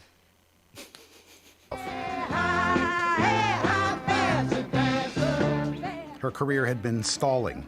In 1974, a long-standing deal with her record label was ending, and according to Buffy, her music was being suppressed by the U.S. government. And then, a breakthrough. I went from being dead in the water and blacklisted in the U.S. to reaching 72 countries of the world 3 times a day. How about that? It's like Sesame Street taught me. They said there's always a new crop of 5-year-olds. So you can't get tired of delivering your message. But behind the scenes, there was turmoil. So her message is, use the kids to propagate. That's what they do with the environmentalism, you know. They're all the ozone layer and such when we were kids, and all this nonsense, and then a convenient truth, and then what we're doing now, and it's always the kids. Between that and the space too. Space travel's always with kids too. Anyways.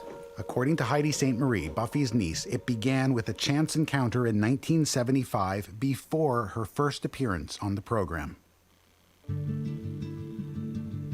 Heidi says her dad, Alan, Buffy's brother, had recently returned to the United States after having served many years in the U.S. Air Force. He was 5 years older than Buffy. During his time in the military, they stayed in touch, writing back and forth. Where are we going with this now? My father at this point was working as a airplane pilot, commercial. Okay. On this day, my dad was out front and people were exiting the plane, and to his surprise there was Buffy, and she saw him and they greeted one another, and Buffy was traveling with others. Did she call him Uncle Tomahawk? Introduced this man to my dad, and she said, "This is my brother, Alan." Oh, brother. According to Heidi, her dad later received a phone call out of the blue. And he tells him he's a producer for PBS and that they had met on the airplane, that Buffy had introduced him as her brother. And the gentleman asked Dad, "Well, you don't appear to be Indigenous." And Dad said, "No, we're Caucasian." "Well, is Buffy your sister?" "Yes, we've got the same mom and dad, same parents." Okay. Starting in the early 1970s, he had been writing to newspapers and publishers attempting to correct the record. For example, in a 1975 letter to a Montana newspaper, he wrote that Buffy is not a Native American. She is my full Her brother, Caucasian yeah, her sister. brother from the 70s. Weird. I don't know why whatever. Why does it matter? Why do people even care? Even in the 70s, I'm so confused. Born of the same two Caucasian parents, and her Indian background is pure fabrication. And in a letter to the Denver Post, he expressed concern that she was taking the place of Indigenous people, saying to associate her with the Indian and to accept her as his spokesman is wrong. Neither newspaper appears to have published those letters. In a letter to his family, Alan said he believed that telling the truth about Buffy's ancestry would not harm her popularity. Well, luckily this is almost, it's under the last 10 minutes for sure, because this is really crapping out here. This could have been, it's 43 minutes long. This could have been a half hour easy. Right. This is ridiculous. Now, I'm sorry, guys. Yeah, she did it. Rachel Dolezal, Elizabeth Warren. That's the lady. She's the pretender. Who's the pretending? Pretending. The pretending Warren. Elizabeth Warren. Oh, Rachel Dolezal. But no, she was pretending to be black though. Well, I but know, she's still but pretending. She's still I agree. That's where I wasn't sure of. Yeah. Anyways, I don't know. This native. is fucked up. After he told the PBS producer that Buffy was not Indigenous, an envelope arrived in the mail. Heidi was 10 years old at the time. So there's no way to be in a small household with something like that happening where you don't literally feel it. It was a letter from a high-powered Los Angeles law firm. So November 7, 1975. Dear Mr. St. Marie, this firm represents Buffy St. Marie. This was a lawyer who'd represented the likes of the Beach Boys and the Rolling Stones. Nice. Good job. I was going to read it. We have been advised that you have, without provocation, disparaged and perhaps defamed Buffy and maliciously interfered with her employment opportunities. So I guess the difference between Rachel Dolezal and Elizabeth Warren is it feels, well, maybe I'm biased because I'm a musician, and I feel like, again, with the whole world's a stage, well, not the whole world, but when you're an artist, coming with a stage persona and name, I feel like there's more artistic leeway there. There's more liberties you can take with that. Like Elizabeth Warren, what's up, Lockie? Elizabeth Warren was in politics and scholarships, and it wasn't a state. I don't know. I'm sticking up for Buffy, and I hate CBC so much, I'll take Buffy's side on this. And should you once again attempt to interfere with her life, Buffy has indicated that she will spare no expense in pursuing any and all of her legal remedies. Inside the envelope, there was another letter. A handwritten note from Buffy. Buffy herself. In it, she tells Alan that if he ever attempts to hurt me through a children's show again. What does it say here? You no doubt remember your original. Oh my God! So I have to put it on the big screen. I can't read it now. She will expose him as a sexual predator. Oh, that's right. Alan, you no doubt remember your continual sexual abuse to me throughout my childhood. According to my memories and diaries, You are nothing but a child molester and a sadist. If you ever try to hurt me again, I will explain the root of your sickness to your employers and your wife, and I will send the police after you. So they're claiming, yes, I've heard this claim here that Buffy threatened to, make up sexual allegations about them or expose real ones. Yeah, her brother, whether or not you believe that that's the truth or not, because it's kind of murky now at this point. And there was a trigger warning they gave us at the beginning. Oh. According to our research, it was later in her career when Buffy started publicly saying she had been molested. You know, people didn't talk about child molesting or sexual abuse of children. Were you molested as a child? Yes. Could you tell anybody about it? People didn't understand. They didn't really know what I was talking about. It didn't occur to my mother that that's what I was talking about. Then, in her 2018 biography, years after Alan died, Buffy directly claimed that he was her sexual abuser. In the 2022 documentary that aired on PBS, Buffy offered a more detailed version of her allegations. And I also grew up with a brother who was an absolute horror. He was a sexual abuser, a brute. He even used to torture my toys. Just 1 month after receiving Buffy's letter, Alan wrote to his father, "I received a real jolt when she accused me of being a child molester when we were children. In that letter, she convinced me that she has sunk to moral depths probably lower than we can even imagine." Maybe. It is not unusual Maybe for she did survivors that. of sexual abuse to wait to tell their stories. And we can't know for So I'm saying I'm sticking to my my guess here that these people they didn't get they didn't get any of the money, Right. and they're just pissed and now exposing her, and she may not be an Injun, be more busker. She might be a fake Injun, but I Right. don't. It's just weird that. CBC has turned on. CBC usually stick up for their own, as far as I can tell. Anyways, so it's just odd to me that they're not sticking up for Buffy. I guess I don't know this one. sure which version of Buffy's childhood is real. But Heidi thinks she's not telling the truth about Alan. Of course you don't. So now my dad knows the people at PBS. Went back to Buffy, who went to her very rich, fancy Beverly Hills attorney. Now Dad knows he's in some hot water.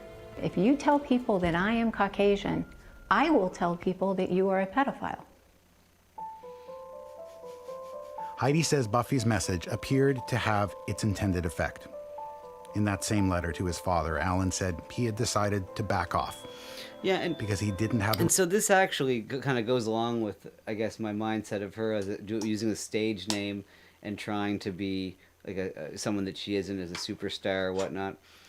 That kind of, I mean, I still don't think it's. I don't really care one way or the other. I think it's hilarious that CBC are turning on. This is why I'm covering this or talking about this. But the point is, it's not that out of character for someone who wants to be super famous and something she's not would make threats like that unfounded. It kind of fits into the pattern of I think Buffy St. Marie might be what you might call narcissistic, or she might have some of those tendencies, possibly. But anyways. resources to fight her in court. But he believed that the truth about What's up, Joke? How you doing, sir? Good evening. We're just taking a deep dive into Buffy St. Marie. his sister would come out someday. I really love my anonymity. But then Then why are you on TV then? You're on national television. I felt I owed it to my father, and I owed it to my grandfather, and I owed it to my great-grandfather. You owed it to bring out the fact that he might have molested Buffy St. Marie. That's the accusations, the allegations. Like, is that what you want to have out there? To besmirch possibly someone might think that, look, I don't necessarily, look, I was there, what do I know? I'm just saying, no one would know that. No one would know that these allegations existed if you didn't bring them up. no one would know that Buffy made these allegations against your dad if you didn't go to into the Fifth Estate on national television and say it. To write just such a horrific wrong. All right, what's going on here? That was Buffy St. Marie's niece. Actually, there, April's hot pink honey hole. 1 month after Alan received that letter from Buffy, she made her Sesame Street debut. In her letter to the Fifth Estate, Buffy's lawyer said, "At no point has Buffy St. Marie personally misrepresented her ancestry or any details about her personal history to the public. She has never claimed to know exactly where she is from, and that whatever inconsistencies we found can be explained by the truth." Buffy St. Marie's career spanned 60 years until this summer, when she announced she's retiring from live public performances. You're going to hear people say, "I've lost another hero." Kim Tallbear says the revelations in this... She's angry. It's like, Buffy St. Marie was never any hero of mine. She was just someone that was always Did there. Buffy molest her? I think so. She doesn't understand. Buffy was not like a hero to musicians or like someone like myself who loves music. She was just another album in the thing. I was just like, I was happy she was Canadian doing well. Mm-hmm. I thought she was Canadian. Yeah. Whatever. Who cares? It's not like I'm betrayed or feel like, oh no, now her music. It's like when I found out that Paul McCartney was actually killed in 1967 and they hired a fake replacement to finish off the last few years of the Beatles. Does that make, Paul McCartney, does that make those songs that Paul McCartney played on after Sgt. Pepper and afterwards, does that make it any less good? No. Paul McCartney's great. Paul McCartney was good too. Paul's a better piano player than Paul. Ooh. Anyways, there's a pretendian. This story will be painful. I think this might have been the biggest case we've had because she's really important in Indian country, but she's also really well known to non-native audiences on both sides of the border. I hope it helps people see how deep and long this problem goes. Organizations and institutions and government need to get on board and figure out how to stop this problem. What? Why? What are you talking about? She wants them. She is. The government has to start looking into these things? Right. What is she on about? And newsflash. Do you know, newsflash, the government is, who is paying the CBC's Fifth Estate? This is all government, state-run government propaganda, one way or the other. That's what I call it. And look at that shit. What bullshit. This is Big Mad. That's her new name. If it doesn't Big Mad. That's her. I like it.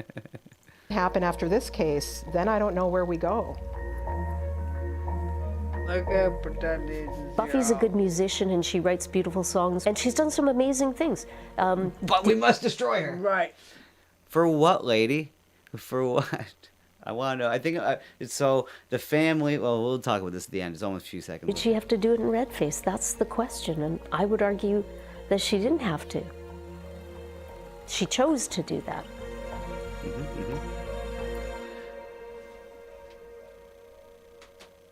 Well, let's see here. In a public video statement, Buffy St. Marie has since said the allegations in this program are deeply hurtful. Are they going to play that video message, or do I have to find it myself? Because I will. Oh. Yeah, they don't find it. It's just that's it. Wow. Okay, well, there you go. I'll look that up in a second here to see what's going on with the Fifth Estate. Buffy St. Marie statement. She was so. I'm so confused. She was so dark. And... Well, we're not going to figure out. This is not to figure out whether or not Buffy St. Marie is actually an Indian or not, because I don't care. The point is, I want to know why this is happening. I understand. Because I'm just trying to get there. I don't know why. Like, I'm not sure that it's not the family that are pissed and trying to get money, and it's been so long, and they finally just wanted to ruin her somehow. Like that kind of makes a little sense. But there's let's see here. See what this Canadian video is. American singer and songwriter Buffy Sainte-Marie is addressing questions. Okay, here we go. We'll get a little. CTV News will post a tiny little clip here. They'll cherry pick whatever. I'm sure she said. This is Buffy's clapback, I suppose we could say here. Let's see if we can find out what she's saying. Here is the news reporter going to talk about Buffet Sainte-Marie. Hi, everybody. It's Buffy here. I want to update you on some questions that are going to be raised in the media about my truth and my ancestry, and I want to ensure you hear it from me first. For 60 years, I've been sharing my story as I know it. I'm an artist, an activist, a mom, a survivor, and a proud member of the Native community with deep roots in Canada. And I count myself lucky to have had two families to love, a growing up family who were wonderful, and my Pie Pot family who are also wonderful. But there are also many things I don't know, which I've always been honest about. I don't know where I'm from, who my birth parents are, or how I ended up a misfit in a typical white Christian New England town. But I realized decades ago that I would never have the answer to these questions. My growing up mom, who was proud to be part Mi'kmaq, told me many things, including that I was adopted and that I was Native. And later in life, as an adult, she also told me some things that I've never shared out of respect for her, that I hate sharing now, including that I may have been born on the wrong side of the blanket. This was her story. And What does that mean? That means that the woman cheated. Ooh, I was trying to find a clever way to put it. I don't know that thing of the wrong side of the blanket. Yeah, indeed. it has never been my place to share it. When I left home at 17, I began to explore the world and who I was on my own. I visited communities as an entertainer that nobody else would go to. They didn't even know they existed. I told stories from lived experiences that no one else would, and I championed causes that few others even knew about. They didn't show up. I also found a new family. It's true. Oh wow, April's hot pink honey hole is she can get it too. There you go. There you go. A chosen family. Spirit is saying she doesn't look like she could kill a vampire. And they took me in as an adult, in accordance with Cree law and traditions, and they claimed me as their own. This has been and always will be my truth. Now I've taken a step away from performing for my health, but at the same time, there are those who wish to question me. I can only think of all those I love. And all the It's so weird that CBC put none of this in their documentary, hey? The None. Fifth Estate. Not even at the end, they acknowledged this. She put this out before the. Right. They could have easily clipped this in at the end, you know.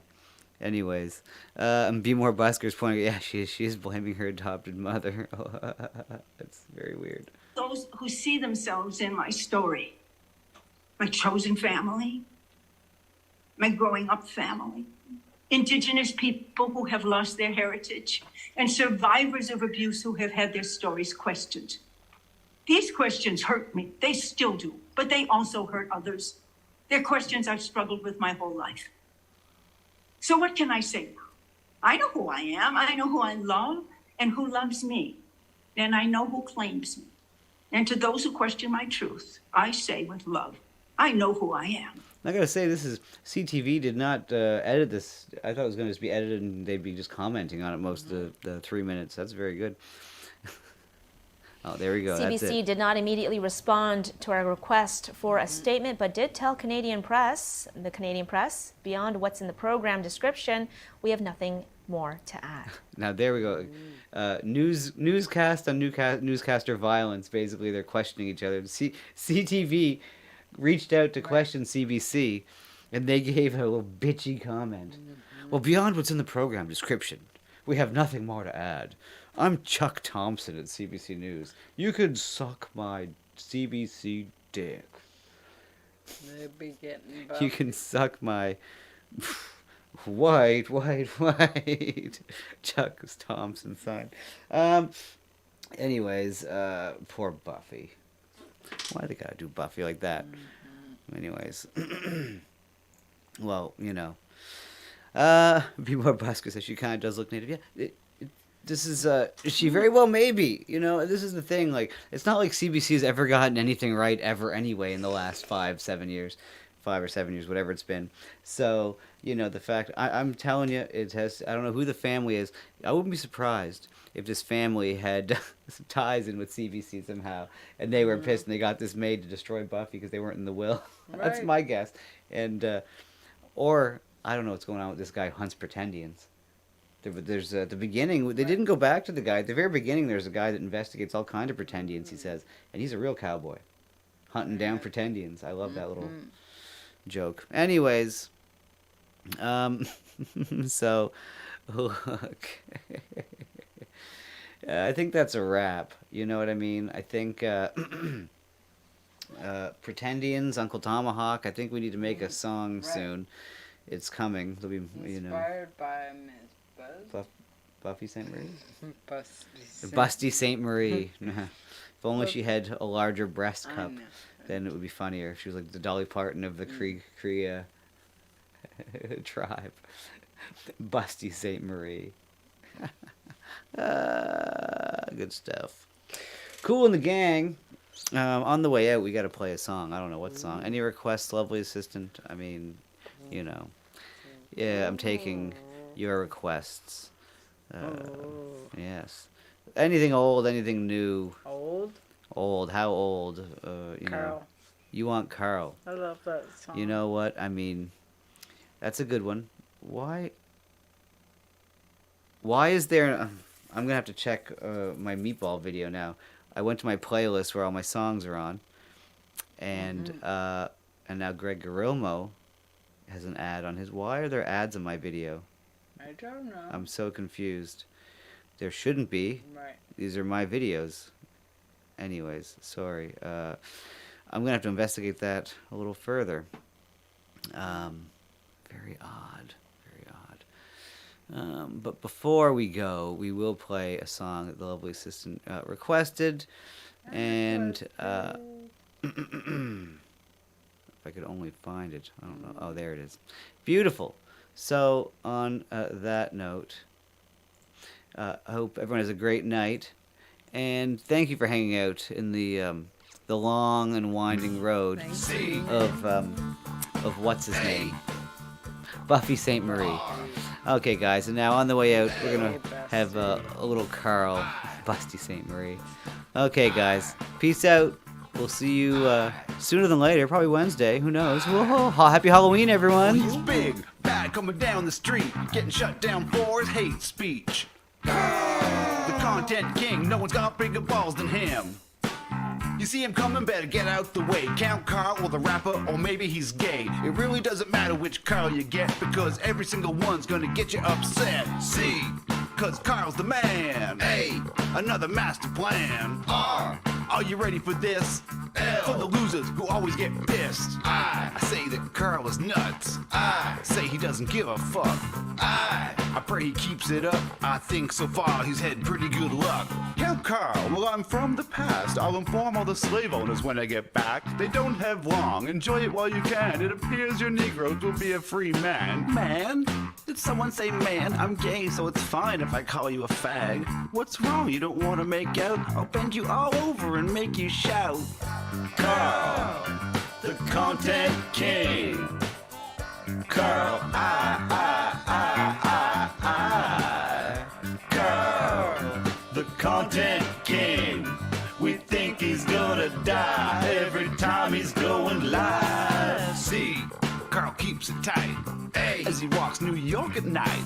R, restaurant reviews. L, lizard tongue always coming through. I don't understand why everyone hated the van. I love the canoe, but there's no one around to get mad at you. Gay Carl's over, Count Carl's through. He transforms quickly into Carl Super Jew. Hey, there's a group of black Israelites. Let's go over, maybe they'd like a fight. Ghost Girl and your whole crew. I hope you didn't think we'd forget about you. Setting up our boy, gonna get you some. Even if we love yelling, run, Carl, run. Carl, the content king.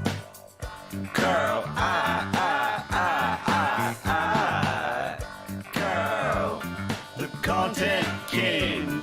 We think he's gonna die every time he's going live. See